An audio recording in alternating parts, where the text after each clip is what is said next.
Hello, everyone. Welcome to the conference organized by Indigenous Hands and Indigenous Voices. My name is Dr. Mary Edward, and in this conference, which has the theme is Delhi in 10 years Indigenous Sign Language Study in Africa in the era of generative AI. I'm pleased to share with you a keynote titled The Use of ICT in the Promotion and Dissemination of Information about Indigenous Sign Languages in Africa. I work at McMaster University in Canada. So join me as we go through this few minutes of talk. After that, we are welcome to take your questions, your comments, your contributions. So before I start my talk, I deem it right to give a brief introduction about Indigenous Sign Languages in Africa. So sign language research on the whole is quite important worldwide. You might want to find out why is sign language research important? Because first, it promotes linguistic diversity. So in the world, we have people who speak orally, and we have people who speak or sign with their hands. We need to understand that when we start to research on sign language, um, used in everywhere, whether local communities or urban cities, we are promoting linguistic diversity because we then understand that sign language is an acceptable human language. It is a full-fledged human language. So your belief and my support of this research will make us understand the linguistics of sign language just as we study the linguistics of spoken languages. It also helps to improve communication for deaf population. There are over a million deaf people in the world, and we cannot claim that it is not good enough to research on their language. Though deaf individuals are in the minority, it is important that we study their languages, research upon it, and improve it. If not, most of the sign languages we have today will be in extinction in few years to come. Furthermore, when we research on sign language, we help expand educational opportunities for both deaf and hearing people. I'm hearing, but my research focuses on sign language. It's sign language research that has pushed my education from where I was to where I am now. The same way for deaf populations, if we don't understand their language and we do not make any attempt to improve it, we are not able to expand education opportunities for them. So you always have them stopping or stagnating somewhere. So it's good for us to do research on sign language. And furthermore, promotion of inclusion and accessibility. I think we live in a world where inclusion and accessibility is a very, very important topic. Everywhere within the global workspaces, we talk about inclusion, we talk about accessibility. We'll be very, very unkind and very, very outrageous that we accept inclusion and accessibility for several areas, diversity of people, and forget about deaf people and their language. And then when we promote sign language, we realize that in areas such as education, healthcare, and employment, deaf people stand a greater chance of advancing and being heard. I also want to talk about the fact that sign languages also help to bridge cultural divides and promote social equality. As I mentioned earlier in my talk, I'm going to focus on the use of ICT in the promotion and dissemination of information about Indigenous African Sign Languages. I think most of us know ICT deals with information communication technology. We are living in the 21st century where information communication technology is very relevant. Everybody who has access to ICT seem to be advancing one way or the other. It might not be just education advancement, but knowledge-based wise. So how can we use information and communication technology to promote the dissemination of information about Indigenous sign languages? I'll look at several pointers from this talk. Now, before then, what are Indigenous sign languages of Africa?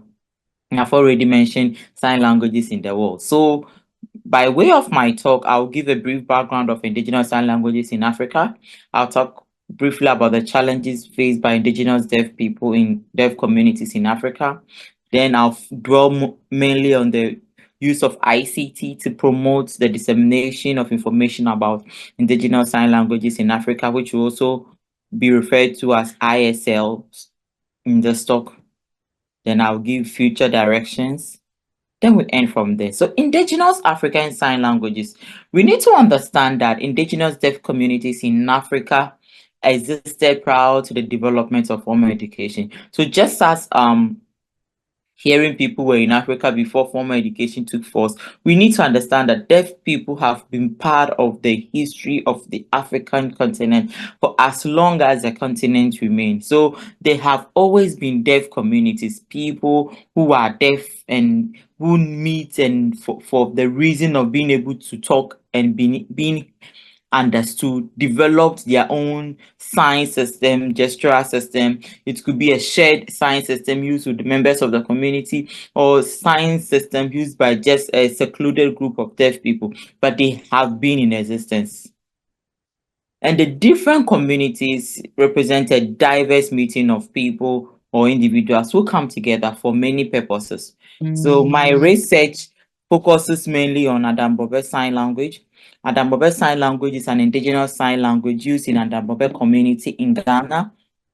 And for several years, this sign language has existed as the language of communication between the deaf and hearing people of Adambobe. So researchers like Autry and Ado believe that as early as 1733, the language was being used by both deaf and hearing people in Adambobe. So it would be quite unfortunate for us to believe that indigenous African sign languages are just a new thing. The example from Adambobe indicates how long these sign languages would have been in coexistence within our communities. So most of the indigenous sign languages we have across Africa began as languages used to bridge communication gap between the hearing community and deaf members of the different communities. No wonder indigenous sign languages have a wide array of users, both deaf and hearing. Why? Because this was a language used to bridge communication gap. And Victoria Nest in her 2012 paper talk about what you call the shared signing communities. And she mentioned the fact that there are some indigenous sign languages in Africa that can be categorized in the group known as the shared signing community, because the incidence of deafness in such communities is higher than 0.1% that is seen elsewhere. So Adambobe that I mentioned, the indigenous sign language community in Ghana, is part of a shared signing community because the incidence of deafness in Adambobe is quite high. Adambobe is not the only example. As I go on through my talk, I will give other examples. So research on indigenous African sign languages have been in existence for a couple of decades now, beginning within the 1980s. First initiated by foreign linguist researchers from outside Africa who traveled to Africa to research on indigenous African sign languages.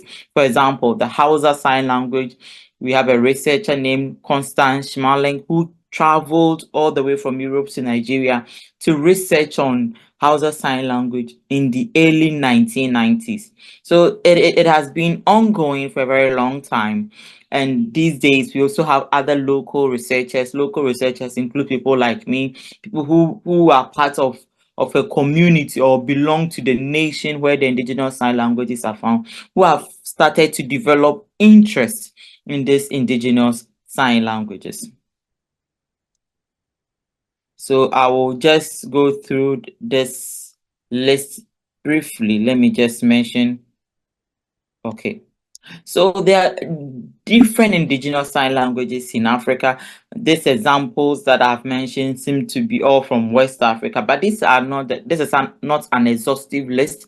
There are other communities with indigenous African sign languages that we do not even know, that researchers have not come into contact to document. That doesn't mean they do not exist. It means that our research lens hasn't been able to be applied in such communities.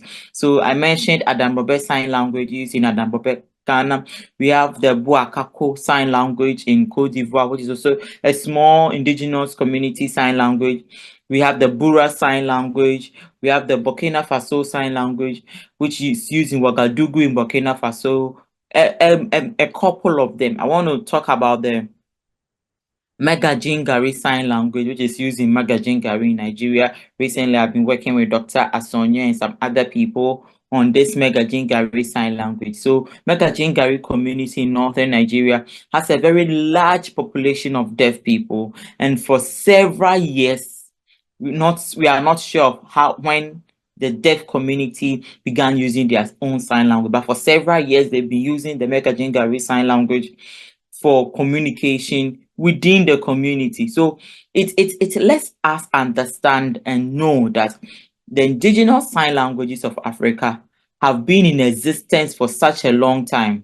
And the talk about using ICT to promote and to disseminate information about it is quite relevant. For many of us, if not for this conference, we will not even know that there are sign languages such as this used in Africa. Many of us know of the American Sign Language offshoots used in many countries like in Ghana, in Nigeria, in Kenya. Most of the sign languages that are used are through the efforts of the educational tours organized by Dr. Andrew Foster, who was a deaf African American who traveled to Africa to do evangelism and ended up helping with deaf education in Africa.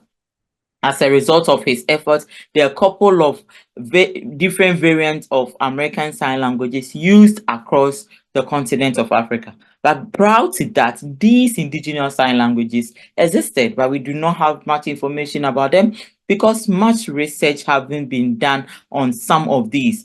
For a sign language like Adam Robert Sign Language, we are very happy because there's a couple of research work done by both foreign and local linguists on Adam Robert Sign Language. So you are able to find a lot of information on Adam Robert Sign Language. You can talk about Wakako Sign Language, which was Tano's PhD dissertation. So there are some sign languages you can actually find tons of information about it online, but there are others, they are literally unknown. So this list I have here is not even an exhaustive list. There are many.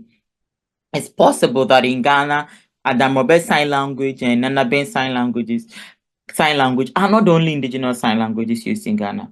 I talk to people and I mentioned to them that I discovered a family in a very small community in Ghana that has developed their own sign language because in that family, the father is deaf. The time I met him, he was still alive. All the children deaf, the grandchildren deaf, and they are all living in the same compound. Trust me, none of the children had attained formal education. So how would they have communicated? They would have developed their own sign language used in the house.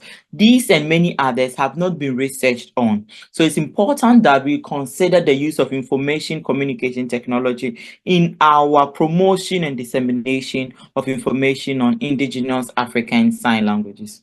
We need to understand that it is very important for us to undertake this documentation of indigenous African Sign Language very quickly because there are several challenges faced by the communities, the deaf communities, the indigenous deaf communities. So if we don't start propagating the news about indigenous sign language, if we don't start researching about them, if we don't start sharing the information about them, if we don't leverage ICT or information communication technology to talk about them, a time will come that most of these sign languages will be extinct. In Martha's Vineyard, a very indigenous community in Massachusetts, they developed their own sign language known as the Martha's Vineyard Sign Language. It wasn't documented. Now the users of the sign language are no more there. So we've lost so many vital information. Those people who can probably give us information about Martha's Vineyard Sign Language might not be able to give us the full details. If at that time the language had been documented, even till date, we could have used or leveraged information communication technology to still research on that sign language. We need to understand that deaf people in indigenous African communities have limited access to education, employment, and healthcare. For the fact that they are in the minority and the fact that their languages are not even being understood in such places brings a limitation to them. And access to sign language interpretation, healthcare, education, media, among many places are quite limited for even users of urban sign languages. So, what of users of indigenous African sign language? Imagine a user of an indigenous African sign language who doesn't understand the urban or the school-based sign language. They might go to the hospital but will not be able to express themselves well. This can lead to misdiagnosis among many others. There's also the social stigma and discrimination when it comes to sign language and deaf people in Africa. This has been there for a very long time. I've been working with deaf people in Africa for a very long time, and I've personally experienced discrimination and social stigma from people who did not know that being part of the deaf community. Myself, I am not deaf. They say bad things, they look down on you. So social stigma and discrimination is still there. This is a huge challenge for the deaf community.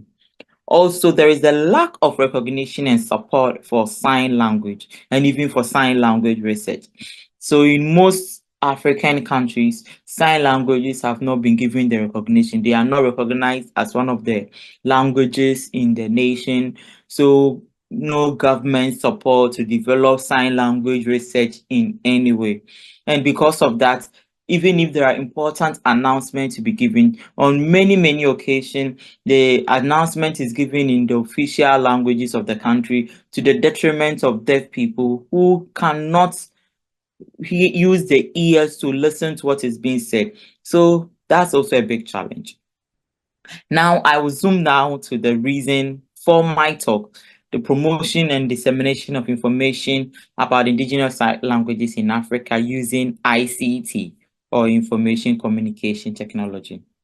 So we need to understand that the promotion and dissemination of information about indigenous sign languages, which I will be calling ISLs, in Africa can greatly benefit from the use of information and communication technology. And this is not just for linguists like me who research on African sign languages, but even for non-linguists, we can use this platform of information communication technology to disseminate information, to promote indigenous African sign language, and to let others know about indigenous African sign languages. After all, you cannot support what you do not know. So the more people get to know about the presence of indigenous African sign languages, the more people get to have an idea of the state of the languages and what can be done to help, the more people can rally behind educational institutions, linguists and non-linguists, to promote indigenous African sign languages. So the first point I want to talk about is the use of digital documentation and databases. With this point, I'll talk about video recordings, online lexicons and dictionaries, and I'll also talk about corpus development. So video recordings, that's one of the easiest way to record or to make a database of sign language. So creation of video recordings of native signers using their languages in various contexts. So most of my research that I've done in Adam community, signers are allowed to do a lot of signing in different contexts, like naturalistic context, where they are also engaged in conversation, where I ask them questions, where they are to retell stories, where they are to name items. So these different contexts brings about different types of data for future analysis. And when we get these video recordings, it's either you use them to write academic papers, books, theses, and dissertations, or these videos can also be stored online in databases that will be made accessible to the public. So that is a very good use of information communication technology to promote and disseminate African indigenous sign languages. What of online lexicons and dictionaries? So Developing online lexicons and dictionaries of indigenous sign languages, including videos showing the signs, can help in preserving teaching the sign languages. So you can check out the Indigenous Hands and Voices YouTube channel. There are lots of videos on indigenous sign languages in Nigeria. You might want to check out the playlist on indigenous sign language. There are even lessons there where you can learn some of the signs for the indigenous sign language. This is a very great way to promote and share information about indigenous sign language. And not just promoting, but also a way of helping the sign languages to be in existence, not to die out, because the more people get to know, the more the languages get the support. So I'll put the link to the YouTube channel here. You might want to check up on it afterwards. You'll find a great ton of information on indigenous sign languages in Nigeria. The next point, and that this first major block I talked about, is corpus development. So many of us linguists deal with corpora, where we have digital corpora, we have a lot of information in it. Whatever we need, we access the corpus and we get the research. So you don't need to even go to the field to research again, because the corpus will have the information we need. So building digital corpora that includes annotated video can provide a valuable resource for research and education. Yes. And the next point I want to talk about is educational platforms.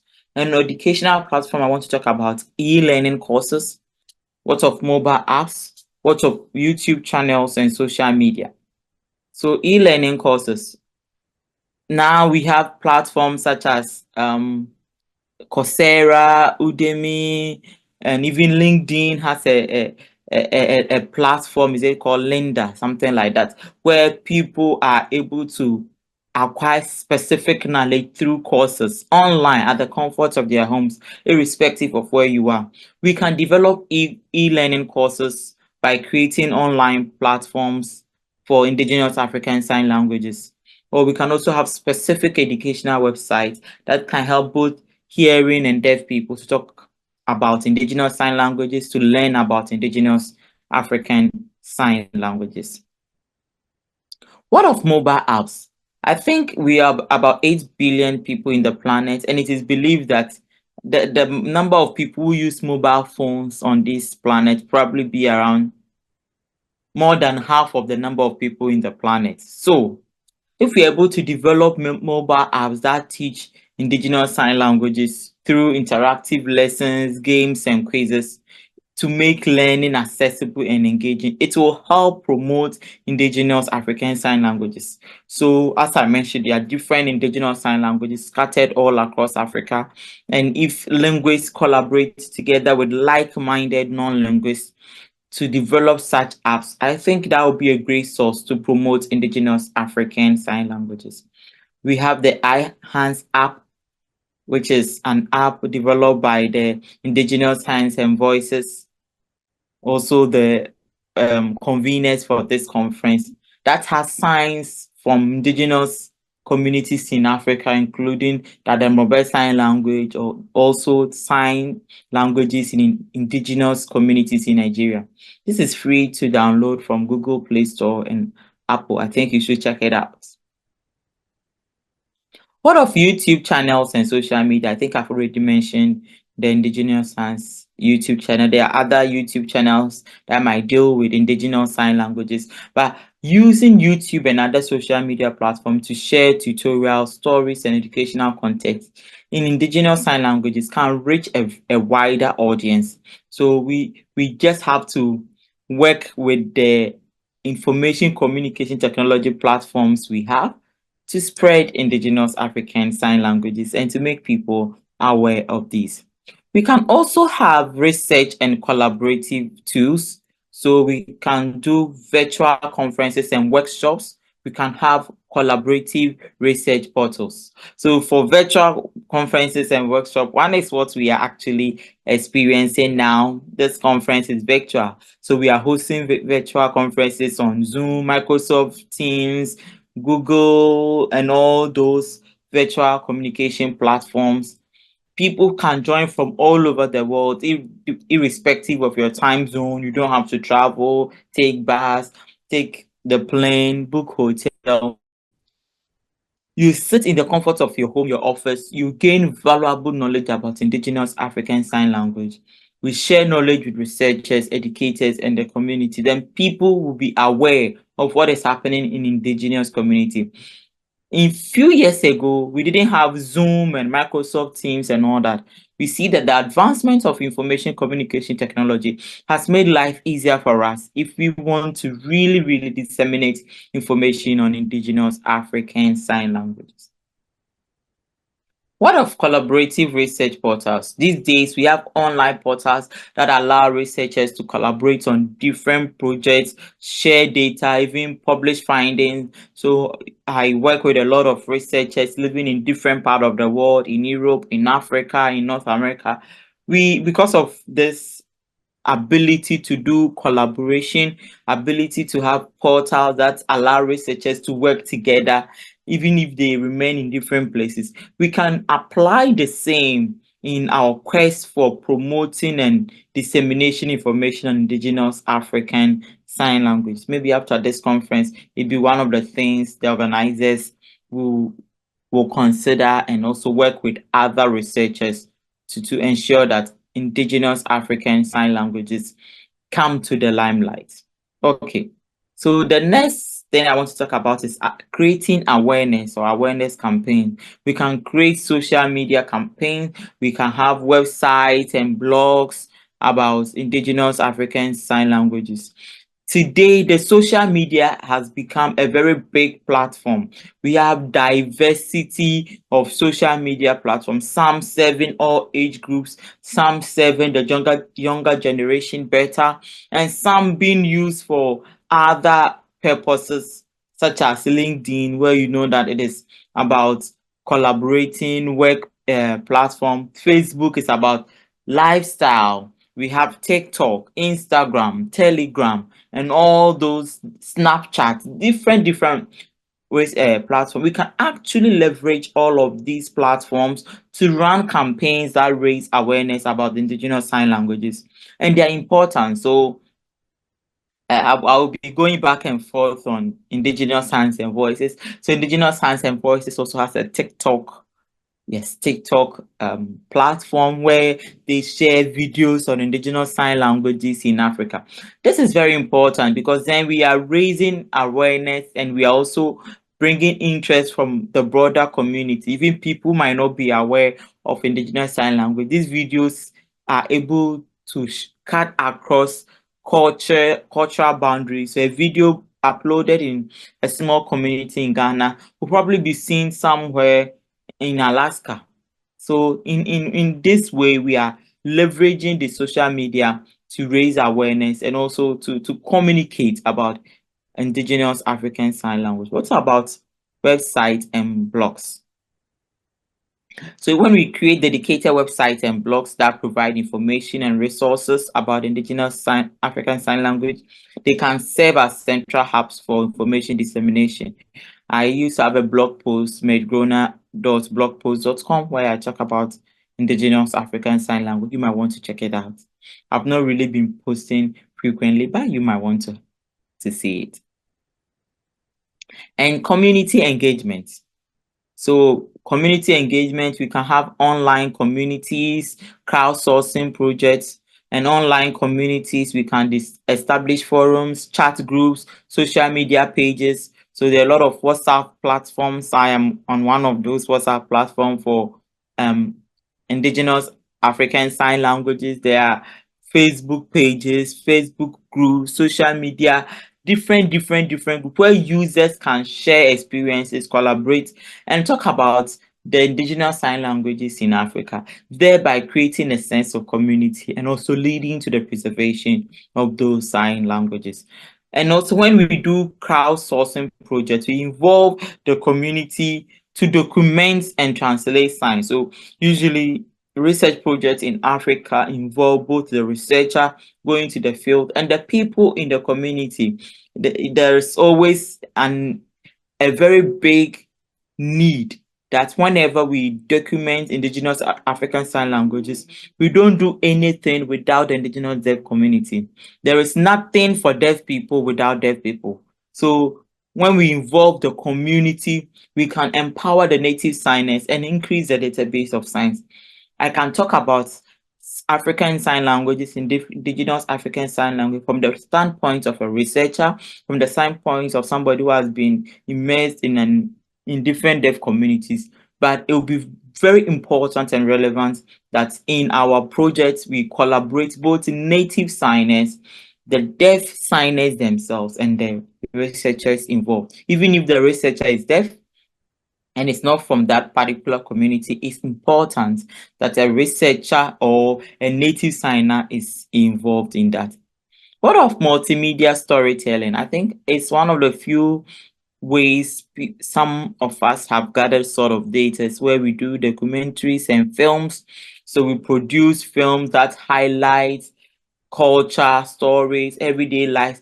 These things have been used in even many of the spoken languages across the world, and it helps. So applying them to Indigenous African Sign Languages will be a great way to promote these sign languages and to disseminate information about them. Also, stories and games. In the deaf communities, there are different stories, there are different games. It's very important that we bring all of them together, use them in multimedia storytelling, using ICT to capture all of them. And this will serve as a good database of information for the years to come. Then we have to also think about using ICT for advocacy and policy support. So digital advocacy, I remember when COVID-19 came, there was a lot of digital advocacy for sign language interpretation across different nations of the world, using online petitions, advocacy campaigns, informational websites. When we use that, we lobby for recognition and support of Indigenous sign languages in media, in education, and in public life. So ICT helped very, very much during the COVID-19 time. In Ghana, the first presentation about COVID-19 and what people should do, it was done without taking into account the deaf community.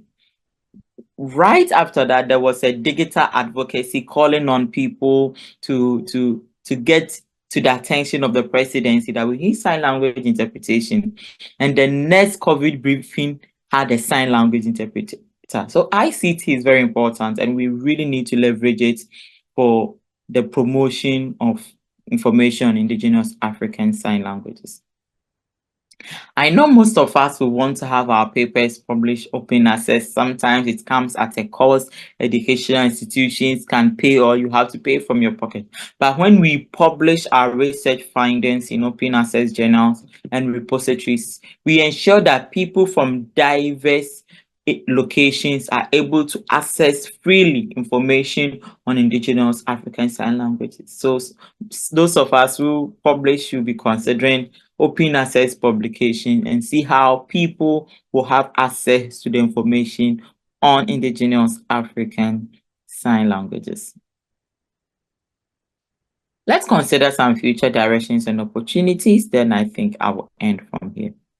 So the research based on Indigenous African Sign Languages has not taken up as compared to research on sign languages like American Sign Language, British Sign Language, German Sign Language. It's still coming up. There is still more to do. We don't even have much research on sign language acquisition in Indigenous African Sign Languages. So in the area, as we leverage on ICT, we can consider areas such as sign language acquisition in Indigenous African communities, share the information widely.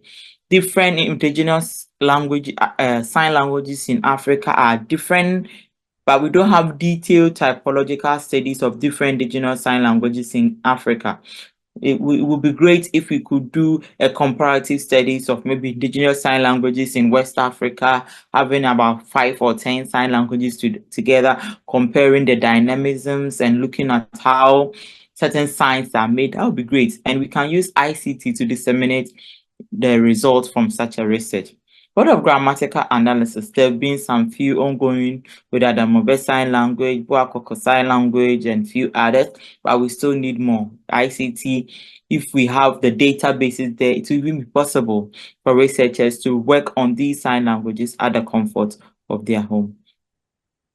And as we do all this research, every language seeks to develop language tools such as dictionaries. We need accessible sign language dictionaries for Indigenous African Sign Language. So before people even enter into the communities, they will know how to sign few of the basic signs to aid in conversations other than always having to work with interpreters.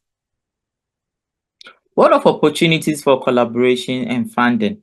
There are research agencies that give funding for the documentation of endangered languages, like the Endangered Language Grant. It would be great if we can collaborate with such institutions and also collaborate with government agencies to ensure that Indigenous sign languages are documented.